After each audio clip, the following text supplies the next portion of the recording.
স্পীডত আহি পেলানি অভাৰটেক কৰিছিলে। চাওকচোন বাৰু কিমান ডাঙৰ এক্সিডেণ্ট হৈছে এইটো। আৰু এইখন ইমান ডাঙৰ গাড়ীখনে অভাৰটেক কৰি পেলাই বেলেগ এখন মানে মাৰি দিছে সেইবিলাক।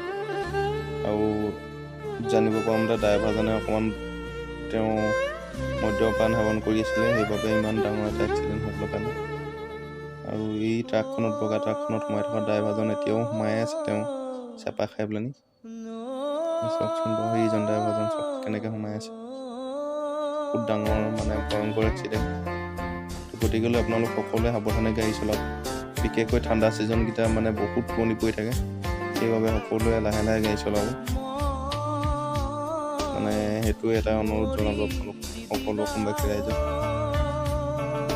সেইটো ৰাতি গাড়ী চলোৱা ড্ৰাইভাৰবিলাক খুব সাৱধানে গাড়ী। এইটো এক্সিডেণ্ট বৰগাঁও জিলা আমগুৰি টাউনৰ মাজ মজিয়াতে হ'ল। দেখিছে আপোনালোকে ইমান ডাঙৰ এক্সিডেণ্ট। সকলো ৰাইজকে লাহে লাহে গাড়ী চলাব পাৰে অনুৰোধ জনাব। নিজৰ জীৱনৰ লগতে আনৰ জীৱনটো বচাওক। ধন্যবাদ। জয় অসম।